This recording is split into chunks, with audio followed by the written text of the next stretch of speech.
Raphael knew the moment he'd made a mistake. It wasn't the phone call at 3 a.m. It wasn't the blood on the warehouse floor or the lieutenant's trembling hands as he reported the numbers. 6 men dead, product gone, 3 million in cash evaporated like smoke. It wasn't even the rivals testing his borders for the first time in 5 years, sensing weakness like sharks sensing blood in open water. The mistake was smaller than that. More fatal. It was the pause. That half-second delay before he ordered the retribution. That microsecond where, instead of seeing his empire under threat, he saw Maya's face in his mind. The way her eyes had widened when he'd first touched her hand. The way her voice had trembled when she'd whispered his name in Spanish. That impossible moment where the most ruthless man alive had hesitated. And in that hesitation, everything he'd built began to collapse. His lieutenant noticed. He'd seen it too. That flicker of something human where there should have been only predator. By tomorrow it would spread through the organization like poison. By next week, the vultures would circle. By the month's end, Raphael knew with absolute certainty, someone would try to kill him. But that wasn't the real danger. The real danger was that when they came for him, he'd be thinking about whether to go to her first. Whether to warn her. Whether to choose her survival over his own. The real danger was that he'd already lost before the war began. Raphael removed his glasses and pressed his fingers to his scarred temple. Outside his penthouse window, Seoul glittered in the darkness, indifferent to empires rising and falling. His phone buzzed. A message from her, a single word in Spanish that only they understood. Esperando. Waiting. And Raphael understood, with the clarity that came only to men who were about to die, that he had already answered her question long before she'd asked it. Before we dive into this story, tell us where in the world you're watching from, and what time it is right now. Someone near you might be watching too. And don't forget to subscribe to support and appreciate the work we do on this channel. The penthouse occupied the top 3 floors of a building in Gangnam that didn't officially exist on any architectural registry. Raphael sat in near total darkness, watching Seoul sprawl beneath him like a circuit board of ambition and greed. The city reflected his own design, orderly on the surface, violent underneath, powered by the currency of pain and information. He was reviewing the quarterly reports when Jean knocked. Not a question. Jean never knocked with uncertainty. This was something else. The new translator is here, Jean said. He was Raphael's second in command. A man whose loyalty was purchased not through money, but through the simple understanding that betrayal meant death. His face remained neutral, but Raphael had learned to read the micro-expressions of fear in Jin's jaw. She's waiting in conference. Raphael didn't look up from the ledger. Numbers were always more honest than people. Problem. She's Colombian. Father Spanish. Mother from Medellin before the collapse of the Escobar networks. Jean paused. She's also been flagged by 3 intelligence agencies. Clean on all of them, but flagged. That was interesting. Raphael finally turned to face his lieutenant. Why would they flag a translator with no record? Because she's been flagged for being too clean. No dates. No países. No leverage points. Jean shifted his weight. She's either a ghost or very careful. Raphael removed his reading glasses and set them on the mahogany desk with deliberate care. The previous translator had been using his access to sell information to the Seoul police. They'd found this out after 47 hours of interrogation, and ultimately, a decision Jean had made that Raphael had chosen not to acknowledge. Finding reliable people had become harder. Finding trustworthy people was now impossible. What's her name? Maya Santos. 29 years old. Studied linguistics at Seoul National University under full scholarship. Fluent in Spanish, English, Mandarin, Korean, and Portuguese. Works freelance. High-end corporate stuff, some NGO work. Nothing that suggests cartel involvement. Jin's eyes stayed fixed on the space behind Raphael's left shoulder. A man trained in deference. She came highly recommended. By whom? The Colombians. The family you've been negotiating with in Cali. They specifically requested her. Raphael rose and moved toward the window. Below, the city continued its relentless consumption of itself. The Cali family wouldn't send him someone without agenda. They were careful people, strategic. If they wanted him to use this translator, it meant they wanted access. It meant they wanted to know what Raphael was doing, how he was moving, what he was planning. It also meant they were scared of something. Possibly him. Possibly each other. Vet her completely, Raphael said. I want her childhood dentist's dental records. I want to know what she ordered for breakfast 3 weeks ago. I want to know if she's ever had a moment of hesitation that might suggest conscience. Already in progress, Jean confirmed. But she's here now. The Colombians want the preliminary meeting to happen today. Raphael turned back to his lieutenant. In the dim light, Jin's face was composed, but his hands betrayed him. Fingers tapping against his thigh in a rhythm that suggested discomfort. Does she know who I am? She knows the name. She doesn't know the scope. Good. Keep it that way. Raphael moved toward the door. Let's see what the Colombians are so invested in protecting. The conference room was designed for intimidation. Floor-to-ceiling windows overlooked the Han River. The table was black marble, cold to the touch. The chairs were minimalist, function over comfort. Only 3 people sat in the room. Jean, who took position by the door, Daesung, who handled Raphael's financial operations, and the translator. She was not what Raphael expected. Maya Santos was small in a way that suggested she'd learned to make herself smaller. Her hair was pulled back so tightly it seemed to cause her pain. She wore a charcoal blazer that was expensive but chosen for invisibility rather than aesthetics. Her hands were folded on the table, and even from across the room, Raphael could see that her nails were bitten down to the quick, a nervous habit, poorly concealed. But her eyes were the problem. They were hazel, shifting between green and brown depending on how the light caught them. They were intelligent in a way that suggested she understood far more than she was supposed to. They were also terrified. Not of him, Raphael realized. She was terrified of something else. Something she carried with her like a weight she couldn't put down. He moved into the room with the economical grace of a predator, and took the chair at the head of the table. Maya's eyes tracked him, but she didn't move. Her composure was excellent. Trained. This was a woman who had learned to survive by being unremarkable. Miss Santos, Raphael said, his voice soft enough to require effort to hear. Thank you for agreeing to work with us. Thank you for the opportunity, she replied. Her Spanish was perfect, educated and melodic, the accent of someone who had lived between 2 worlds long enough to own neither completely. Her hands remained folded. I'm honored the Cali family thought of me.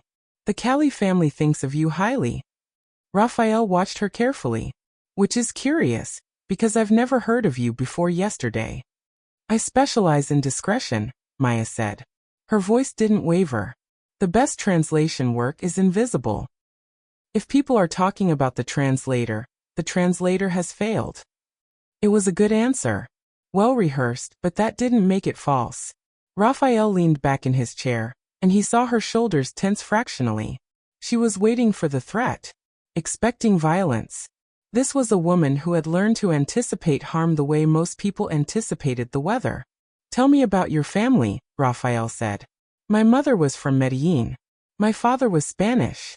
They met in the 1980s during the complicated years.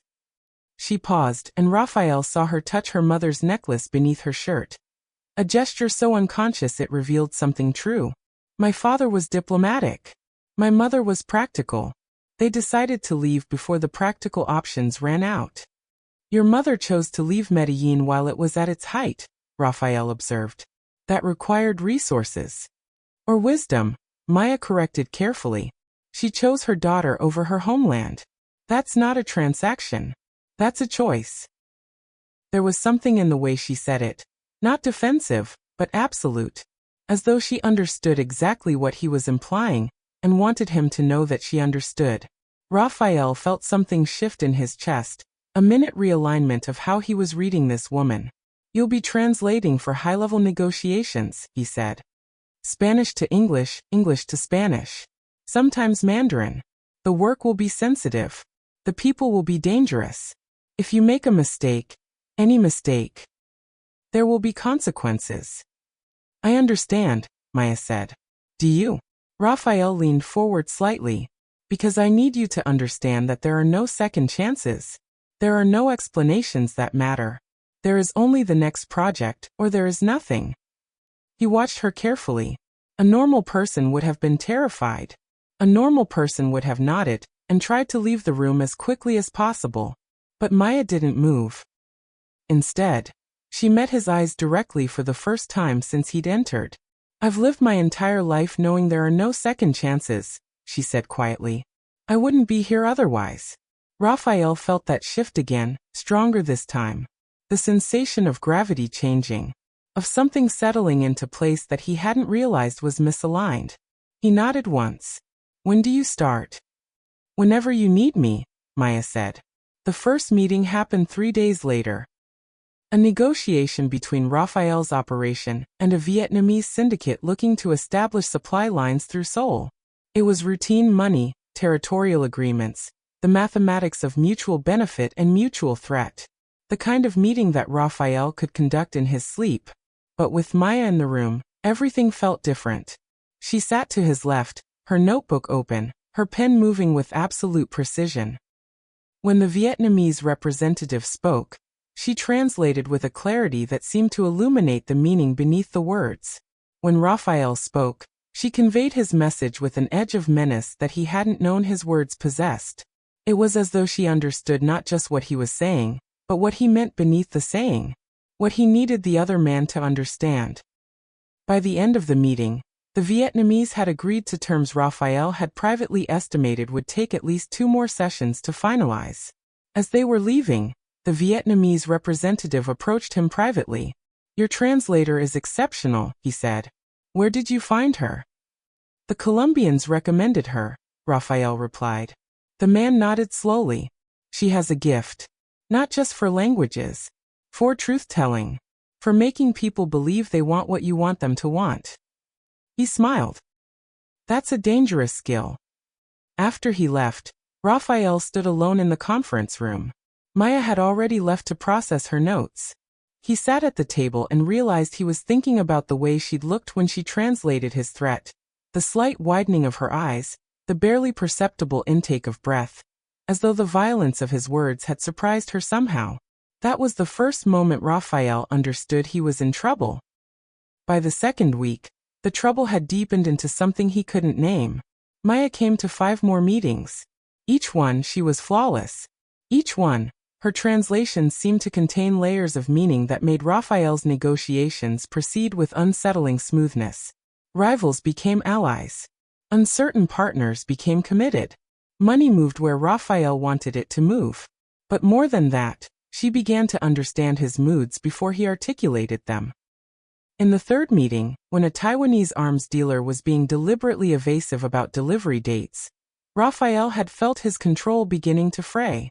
He was about to lean forward, about to let the threat beneath his civility become explicit, when Maya had translated a follow-up question in a way that reframed the entire conversation.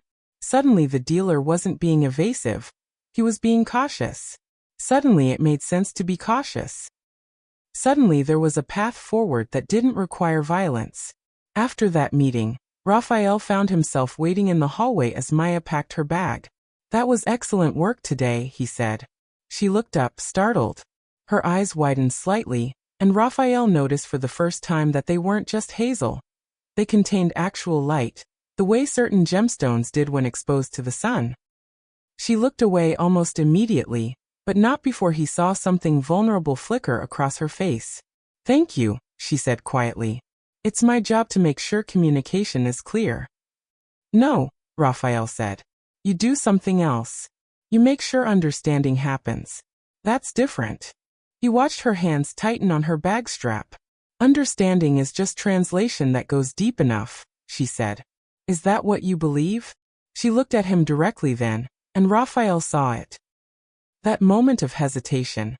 That microsecond where she was considering telling him the truth instead of the professional answer. Where she was considering being seen. I believe that understanding is the only thing that matters, she said finally. And I believe that very few people actually want it. They want agreement. They want advantage. Understanding means seeing the other person. And most people would rather die than be truly seen. Raphael felt his chest tighten. And do you want to be seen, Maya? Her response was so quiet he almost missed it. No. But she looked at him when she said it, and in her eyes, Raphael saw the opposite of what her words claimed. He saw a woman who had spent her entire life invisible, trying to remain invisible, but who was terrified of what would happen if someone actually looked. He was that someone. By the third week, Jean was noticing. Raphael saw it in the way his lieutenant lingered when Maya arrived for meetings, in the tightness around his mouth, in the questions he asked with deliberate casualness about her background and her reliability. There's talk, Jean said one evening as they reviewed the week's operations. They were in Raphael's office, the kind of space where privacy was guaranteed and conversation was always honest. The men are noticing that your mood improves when she's present. My mood doesn't change, Raphael said. But even as he said it, he knew it was a lie. It does. The meetings go smoother. Decisions that should take time are made quickly. You're more patient with people who would normally be dead for far less transgression. Jin's voice was careful, but his eyes were sharp. They're saying you're soft. Let them say it. If they say it loud enough, other people will hear. Other organizations will hear. Jean leaned forward. And then they'll test you. And we both know what happens when they test and find the rumor is true. Raphael said nothing. He was thinking about the way Maya had looked at him in that hallway. The vulnerability that had flickered before she'd buried it again. Remove her, Jean continued. Find a replacement translator. Now before this becomes a problem. Raphael turned to face his lieutenant. No. Sir. I said no, Jean. His lieutenant's face hardened into the expression Raphael had seen many times over the years. The look of a man calculating survival odds. You're putting the entire organization at risk because you're thinking with something other than strategy. I'm putting nothing at risk, Raphael said. His voice had gone quiet, which meant it was dangerous. I'm thinking very clearly for the first time in months. But that was a lie, and they both knew it. The truth was that Raphael had spent 20 years constructing a version of himself that was impenetrable. He had trained himself to see emotion as weakness, attachment as leverage, love as a luxury that belonged to other kinds of men.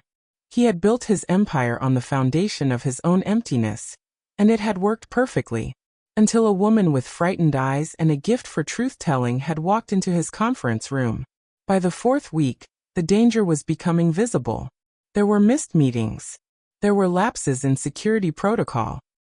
There was a shipment from Bangkok that arrived 2 days late because Raphael had delayed confirming the final coordinates.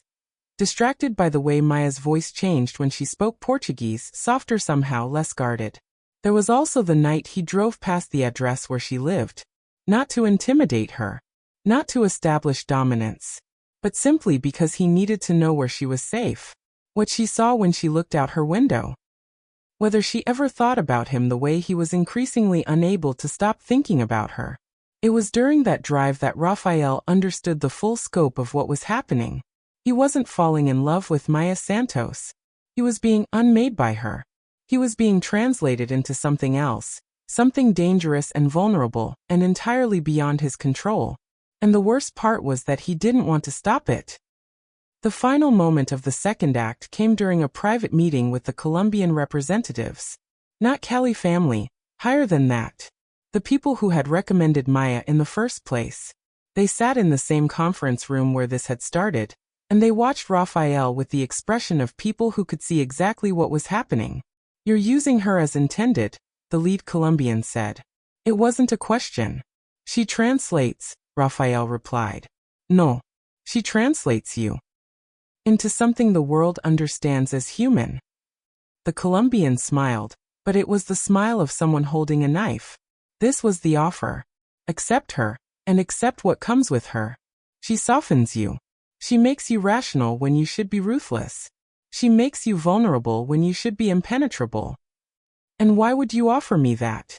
Because we're patient people. Because empires that think with their hearts instead of their strategies make mistakes. Because we knew that eventually you would be so consumed by her that you'd stop seeing the obvious threats moving against you. The Colombian leaned back.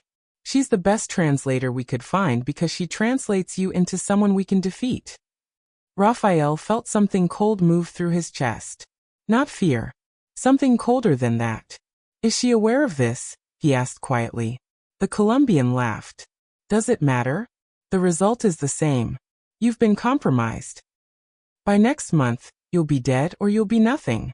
And she'll still be that terrified woman translating words between worlds, pretending she isn't the person who ended an empire. After they left, Raphael sat alone in the darkness of the conference room. He thought about Maya's eyes when she'd told him that she didn't want to be seen.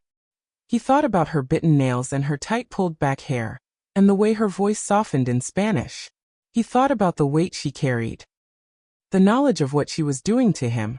The understanding that her presence in his life was an act of betrayal she hadn't chosen but couldn't refuse.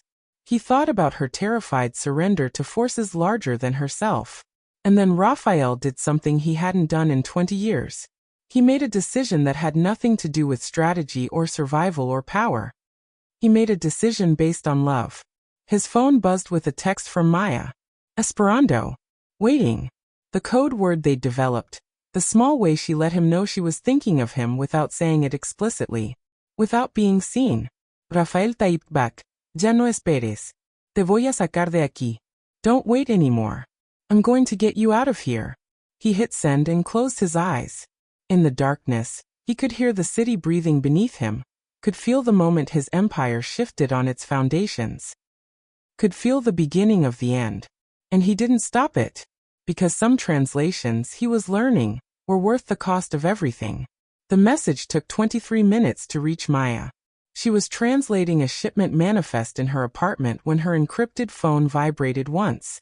Just that single word in Spanish, and the follow-up that made her hands go numb. You know espers. Te voy a sacar de aquí. Don't wait anymore. I'm going to get you out of here. Maya sat very still, her bitten fingers frozen above the keyboard. She'd known this moment would come.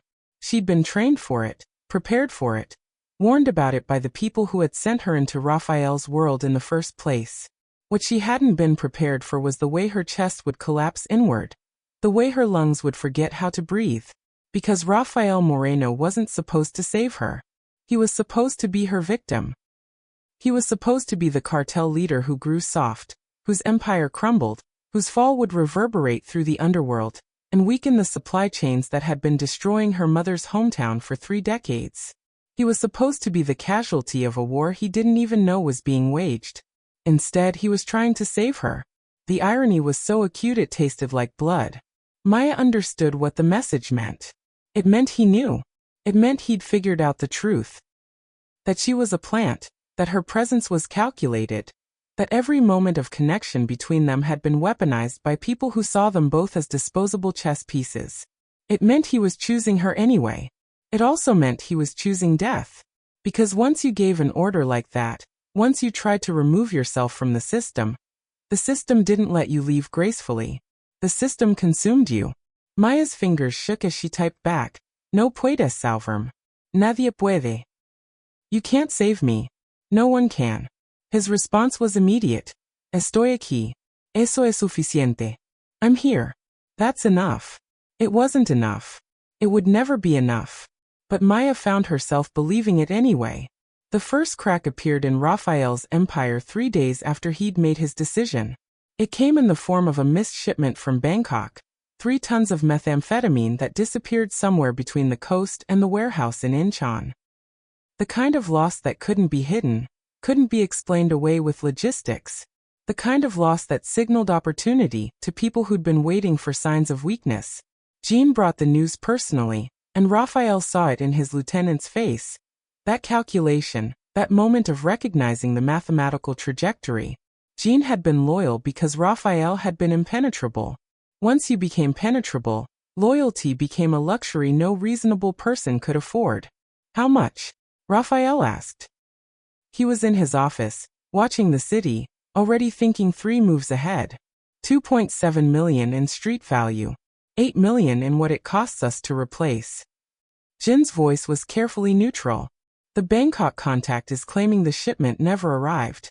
Their security footage from the port is corrupted. Someone has very thoroughly covered their tracks. Or someone is testing me, Raphael said. Yes. Who? Jean hesitated. That was the answer in itself. It meant Jean suspected but wasn't certain, which meant it could be anyone. It meant the threat was distributed, amorphous, the kind of danger that couldn't be struck at directly. I need you to tighten the organization, Raphael said. Internal audits on everyone with warehouse access. Financial reviews. I want to know if anyone has taken money that shouldn't have, if anyone has made contact with outside organizations, if anyone has begun moving assets without authorization. That will take time. And it will cause panic. Better panic now than collapse later. But even as he said it, Raphael knew he was already compromised. Because while Jean was talking about the Bangkok shipment, all Raphael could think about was Maya. Whether she was safe. Whether the Colombians had sent people to collect her. Whether she understood that his decision to save her was the exact catalyst that would trigger his destruction. The second crack came that same evening. A lieutenant named Park, aggressive, ambitious, exactly the kind of man who saw opportunity in chaos, was arrested by the Seoul Metropolitan Police with 40 kilos of cocaine in his vehicle, and a wire that he claimed the authorities had forced on him. Raphael's immediate instinct was to have Park killed before he could testify. The official response that would keep the organization moving. But then he thought about Maya. About what she'd said in that hallway. That understanding was the only thing that mattered. That most people would rather die than be truly seen. Raphael chose to see Park. He brought his lieutenant to the penthouse and sat with him in the darkness, looking out at the city, and asked him a question that no cartel leader should ever ask. Why? Park was trembling. The arrested man, the threatened man, the man who should have been begging for his life. Instead he was crying. My daughter, Park said. She's sick. The treatments aren't covered. I needed money that wouldn't come from you, that wouldn't put you at risk. I made a deal, just this one, just enough for her surgery. They said it was safe. They said no one would know. Raphael listened to this and felt the weight of every decision he'd ever made. Every person he'd killed. Every family he'd destroyed. Every moment of cruelty that had been necessary to build an empire. Get out, Raphael said finally. Sir. Get out of Seoul. Take your daughter and your wife and everyone you love, and disappear. I'll give you 3 days before I have to acknowledge your arrest officially. Use that time. Park stared at him in disbelief. Then understanding. Then gratitude and grief in equal measure, because he knew what Raphael was doing. He was giving Park a gift that would cost Raphael everything. Why? Park asked, echoing Raphael's earlier question. Because someone is teaching me that maybe empire isn't worth the cost, Raphael said quietly.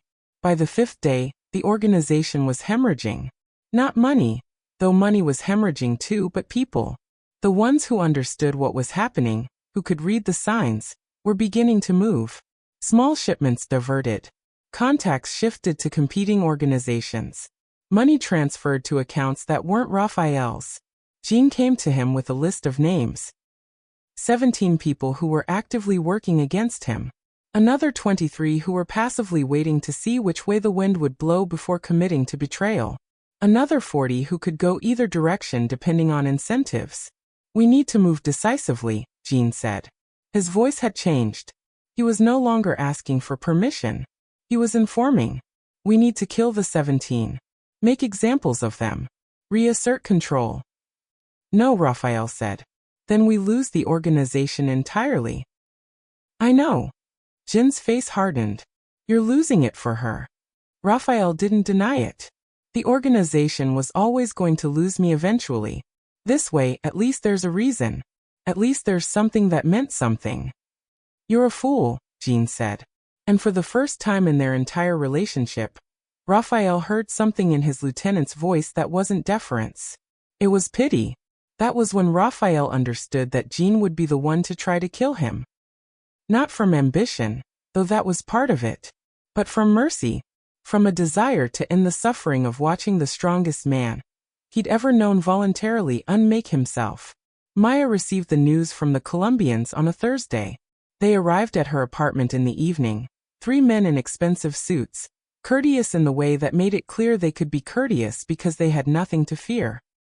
Her building's security, which she'd always assumed was good, had apparently never been a match for their resources. "He sent the message," the lead man said. He had kind eyes, which made him infinitely more terrifying than Jin's cold precision. "You need to leave Seoul tonight." "Where?" Maya asked. She already knew the answer. "Nowhere good. Somewhere you can spend the rest of your life knowing that you destroyed him. That your presence in his life was the architect of his fall." The man smiled. "That was always the plan, Maya. You knew this. We both know you knew this." She had known. That was the torture of it. She had walked into Raphael's world with her eyes open, understanding exactly what she was. A plant. A weapon. A translation of betrayal wearing human skin. What she hadn't known was that she would fall in love with him. It hadn't happened the way the movies suggested. There was no single moment where everything shifted. Instead, it had been 1,000 small moments. The way his eyes moved when he was thinking through a problem. The unconscious touch of his hand to his scarred temple when he was worried. The way he'd begun to listen to her opinions in meetings, actually incorporating her suggestions into strategy. The slow revelation that beneath the carefully constructed armor of the cartel leader was a man who had been starving for years. Starving for genuine human connection, for someone to see him and not immediately turn away. She had seen him, and instead of turning away, she had loved him. When? Maya asked. "Tomorrow morning. A plane to Hong Kong, then forward from there." "And if I refuse?" The man's kind eyes remained unchanged. "Then we kill him tonight instead of watching him slowly dismantle his own empire. You can accelerate his timeline, but you cannot change the destination. He's going to fall, Maya. The only question is whether you want to be alive to witness it, or whether you want to be dead too." After they left, Maya sat in darkness on her apartment floor. She thought about everything she'd been trained to believe. That the cartels were evil, that Raphael was evil, that destroying him would be justice. She thought about Park's daughter and her surgery. She thought about Raphael offering Park a way out instead of a bullet. She thought about the way Raphael had looked at her in that hallway, not as a resource to be exploited, but as a human being worth seeing. She thought about what love meant when it was built on a foundation of lies. At midnight, Maya made a choice.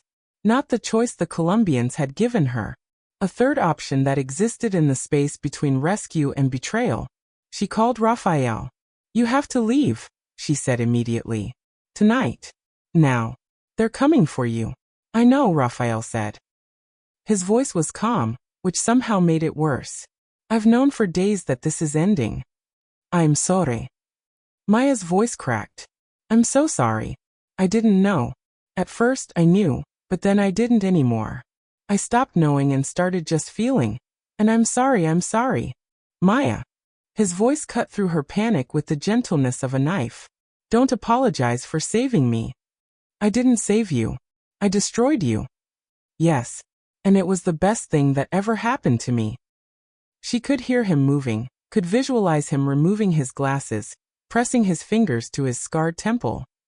"I spent 20 years building an empire that meant nothing. You spent 4 weeks making me human. That's not destruction, Maya. That's translation." "Come with me," she whispered. "We can leave. Together. Right now." There was a long pause. In that pause, Maya understood that Raphael had already made his decision. That he'd been making it since the moment he'd sent that first message. That he understood his role in the story they were writing. "I can't," he said finally. "Because if I leave, they'll follow you. They'll use you to find me. The only way I can save you is by staying." "No. No, please. The plane leaves at 6 a.m. Hong Kong to Manila to Sao Paulo. You'll have a new identity in each city. By the time you land in Sao Paulo, you'll be someone else entirely. Someone free." Raphael's voice was steady, but Maya could hear the cost of that steadiness. "Promise me you'll go. Raphael. Promise me." Maya closed her eyes. She could see him so clearly in her mind. The aristocratic bearing, the scarred temple, the rare smile that transformed his entire face. She could hear his voice in Spanish, Softer than in English, more truthful somehow. She could feel the weight of what he was doing. Sacrificing not just his empire but any future he might have had. Burning everything so that she could escape. I promise, she said. She heard him exhale. Good. Now listen to me. When you're in Sao Paulo, go to the address I'm about to give you. There's a woman there named Lucia. She was my mother's sister. Tell her that Raphael sent you. Tell her you need help learning how to live again. He gave her the address. He gave her passwords and account numbers for money that was hidden in systems the Colombians would never be able to trace. He gave her the tools for a new life, all while knowing it would mean the end of his own. Raphael, I love you, Maya said. The words felt impossibly inadequate, but they were the only ones she had. There was a silence so profound it seemed to contain universes. I know, he said finally. I love you too. I'll love you in every version of the world that isn't this one. But in this world, that love is a mercy killing. Let me do this for you, Maya. Let me save you. The line went dead. Jean found Raphael at dawn, exactly where he'd expected to find him. In the penthouse, sitting in darkness, watching Sol emerge from night. His boss was still in the clothes he'd worn yesterday. He hadn't slept. He looked like a man who had already died, and was just waiting for the formality of cessation. It's time, Jean said. Raphael didn't turn around.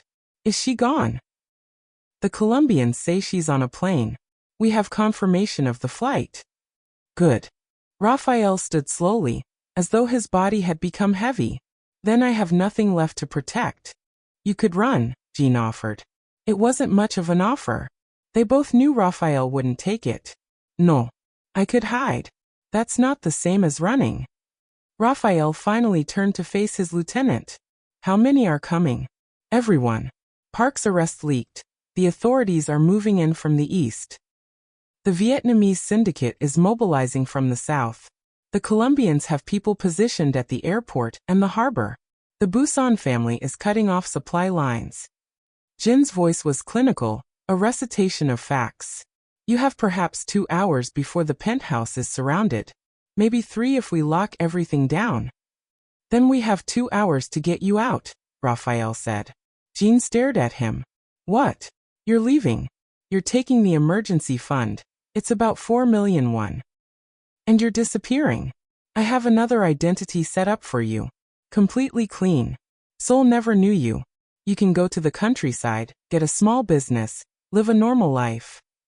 I'm your lieutenant, Jean said. I die with you. No. You live for me. Raphael put his hand on Jin's shoulder. You've been loyal beyond what I deserve. Let me repay that by giving you something I can't give myself, a way out. If I leave, they'll come after me. They'll come after you anyway, on the assumption that you know secrets worth killing for. At least this way, you'll have resources to survive. You'll have options. Raphael moved to his desk and opened a drawer. He pulled out a phone and a packet containing documents. This is your way out. Take it or stay, but if you stay, you do it understanding that you're choosing death. Jean took the phone and documents with hands that weren't quite steady. Why are you doing this? Because someone taught me that people matter more than empires. Raphael smiled, that rare, dangerous smile that was genuine now instead of weaponized. Go. Before they get here. By the time the authorities breached the penthouse, Jean was already gone. So were the secondary players, the mid-level operators, everyone Raphael had managed to quietly extricate from the wreckage of his organization. What was left was just Raphael, sitting in his chair, watching Sol, waiting for the moment when the empire he'd spent 20 years building finally collapsed. The first officers through the door found him exactly as he'd arranged to be found. Weaponless. Peaceful. His glasses sitting on his desk beside him like a detail in a final composition. Rafael Moreno, one of the officers said. It wasn't a question. You're under arrest for. I know what I'm under arrest for, Rafael interrupted quietly. I'm ready to answer for all of it. As they were placing the cuffs on him, Rafael asked for one thing. Before you take me in, can I make a call? They shouldn't have allowed it. But Rafael had a way about him. Even in cuffs, even surrendering, he commanded obedience. They gave him the phone. He called the Colombian number and waited for someone to pick up. "It's done," he said when they answered. "The empire is yours to divide. The woman is gone. Your plan worked perfectly." He could hear the satisfaction in their response. "We knew it would. Thank you for being so cooperating about your own destruction." Raphael hung up before they could say more. One small gesture of reclaiming agency in a situation where he had none. The empire's collapse was actually slower than anyone expected. Without Raphael's central authority, the organization fragmented into competing factions, each trying to claim his territory. Violence erupted across Seoul. 3 rival factions attempted to consolidate control simultaneously. The streets ran with blood, some of it from the cartel, some of it from innocent bystanders caught in the crossfire. But the supply chains that had been flowing into Seoul for decades began to slow. The money that had been corrupting government officials was suddenly contested, suddenly moving through channels that were less stable. Within 6 months, the infrastructure that Raphael had spent 2 decades building was so thoroughly dismantled that it would take years for any single organization to rebuild it. In São Paulo, Maya received news of the collapse through channels she'd hoped never to access again. Raphael was in prison. Raphael was being tried. Raphael was sentenced to life without parole. Raphael was. She stopped reading after that. Instead, she focused on the address he'd given her. On Lucia, his mother's sister, who turned out to be a retired teacher with sharp eyes and a capacity for understanding that seemed genetic. On the slow process of building a new identity, learning how to live in a world where she wasn't translating for cartels or spies or people trying to destroy empires. She became Isabella Fernandez. She got a job at a university, teaching language classes. She lived in a small apartment and spent her evenings reading books that had nothing to do with strategy or betrayal or the careful calibration of lies. She built a quiet life in a city where no one knew her. But she never forgot. She thought about Raphael every time she translated for someone. Every time she caught herself reading beneath the surface of words, understanding what wasn't being said. Every time she saw a man with gray at his temples and a careful way of moving through the world. 2 years after she arrived in São Paulo, Lucia knocked on her door one evening with a letter. No return address. Just Maya's new name, written in careful Spanish. Inside was a single page. Querida. I'm writing this not knowing if it will reach you, not knowing if you're alive, not knowing if you're happy. I'm writing this from a cell in Busan, where they've moved me after determining I'm enough of a threat to require maximum security.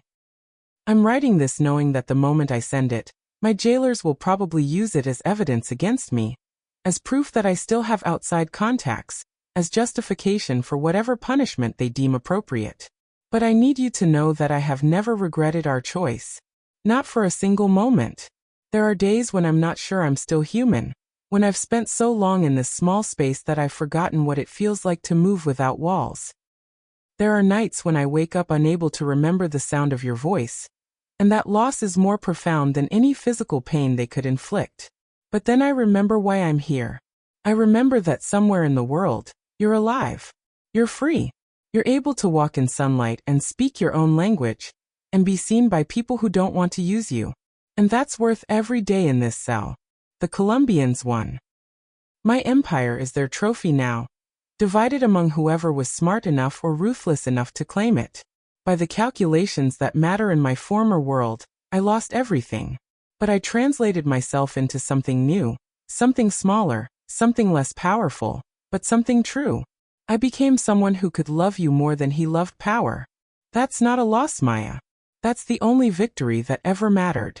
I'm writing this so that if you ever doubt what happened between us, if you ever wonder whether it was real, whether it meant something, whether the cost was worth it, you'll know that from my perspective, locked in a cage in a country that wants me dead, the answer is yes. 1,000 times yes. Live well. Be free. Let yourself be seen by people who deserve to see you. With all that I am, Raphael. Maya read the letter 17 times before she let herself cry. Then she cried for 3 days straight, grief and love and gratitude mixing together into something that had no name in any language. She framed the letter. She hung it in her apartment where she could see it every morning. She used it as a meditation on what it meant to love someone, not the way stories told it, with rescue and resolution and happily ever after, but the way it actually worked. With sacrifice, with terrible choices, with people deciding that the other person's freedom mattered more than their own. Years passed. News came that Raphael had been transferred to a different prison. News came that conditions were improving for him, that he'd become something of a model prisoner, that he'd started teaching other inmates to read. News came, then dried up entirely. Maya built a life. She fell in love again. With a photographer named Diego who knew her as Isabella, and didn't ask too many questions about her past. She had children. She grew old. She forgot the sound of Raphael's voice in English, though his Spanish never quite faded from her memory. But she never forgot what it meant to translate someone into truth. And in maximum security prisons across South Korea, Raphael spent 31 years understanding the same thing. That the greatest translation wasn't of words, but of a single human being into something worthy of love. That empires fell. That organizations crumbled. That power dissolved like salt in water. But love persisted. Love was the translation that never changed, regardless of the language you used to speak it. By the time Raphael was released, parole for good behavior, for being no longer a threat, for being an old man too broken to be dangerous. Both he and Maya had lived entire lifetimes apart. He didn't go to Sao Paulo. He understood enough to know that finding her would be a translation he had no right to make. Instead, he went to the countryside where Jean had gone all those years ago. He found that his lieutenant had indeed survived, had built a small guest house, had died peacefully in his sleep 3 years before Raphael was released. Raphael inherited the guest house without knowing it. The deed was in Jin's will, left to Raphael's actual name, held in trust for 30 years. When Raphael read the letter that accompanied it, he wept, not because of the inheritance, but because of the inscription on the back. For Raphael, who taught me that loyalty is choosing to save someone even when it costs you everything. I tried to live that lesson. Raphael ran the guest house for 5 years. He was an old man now, with a scar on his face and silver at his temples and hands that had learned to be gentle. He cooked for guests. He told stories that never quite explained his past. He lived quietly. And then one summer, a woman arrived. She was traveling with her adult daughter, celebrating a milestone birthday. She had warm hazel eyes and she moved through the world with the careful grace of someone who had learned to make herself smaller. She wore a simple necklace of golden chain beneath her shirt. When she saw Raphael, her hands trembled. "I know you," she said in Spanish that still carried the musical accent of someone who lived between worlds. "Yes," Raphael said. "You do." They didn't embrace. 31 years had passed. They had both become different people. But in the quiet of that moment, in the recognition that passed between them without words, they understood that some translations were eternal. That night, after her daughter had gone to sleep, Maya sat on the porch of the guest house and Raphael sat beside her. They didn't touch. They didn't speak much. Instead, they simply existed in proximity, two people who had once been the architect of an empire's collapse, now just old people watching fireflies in the darkness. "Did you live well?" Raphael asked finally. "I did," Maya said. "I had a good life. Children. Love. Peace. Good." He said it like he meant it. Like her happiness was more important than anything he might have felt about losing her. "I read about you," Maya said. "The news was sparse, but I read whatever I could find. And I understood that you were translating yourself into something better than what you'd been before." Raphael smiled. "You taught me how." They sat in silence as the night deepened. Neither one reached for the other. The time for that had passed. But the love remained. Transformed by time and distance and the weight of choices, but unchanged in its essential truth. "What happens now?" Maya asked. "Now," Raphael said, "we both go back to our lives. You return to Sao Paulo. I stay here. We carry this moment with us like a translation of what might have been." "That's very sad," Maya whispered. "Yes," Raphael agreed. "It is. But it's also very true. And I've learned that truth is better than comfort." Truth is the only translation that lasts. The next morning, Maya and her daughter left the guest house. As they were driving away, Maya looked back once in the mirror and saw Raphael standing on the porch, watching her go. He raised his hand in goodbye. It was the gesture of a man who had learned that sometimes love meant letting go. Sometimes the greatest act of translation was understanding that some people could never truly be together in the world as it was. But their love could transcend worlds, could live in memory and meaning, could become the story that other people told when they needed to understand what it meant to sacrifice everything for another human being. The cartel leader and the translator never spoke again. Raphael died 7 years later, peacefully, in the guest house that Jean had left him. Maya lived to be 89, surrounded by children and grandchildren who knew her as a kind woman with sad eyes and a talent for languages. But in the spaces between, in the stories people told about organized crime in South Korea, in the discussions of how suddenly, mysteriously, all the major cartels had fragmented at precisely the same moment, there emerged a legend about a man who ruled with an iron fist until a woman taught him that the strongest thing a human being could do was surrender. About a translator who had walked into a criminal empire and emerged with the ability to see beneath the surface of everything. About a love that didn't conquer darkness, but transformed it into something almost like light. About what happened when two people chose each other over power, chose truth over comfort, chose a single moment of genuine connection over a lifetime of empty empire. The story survived them both. It outlasted the organizations they'd belonged to. It became a myth that cartel operators whispered about in prison cells, that linguists discussed in academic papers, that people in general told each other when they needed to believe that love was real enough to move mountains. And perhaps that was Raphael's final translation. Not of words, but of his own life into something that mattered beyond the reach of violence or money or power.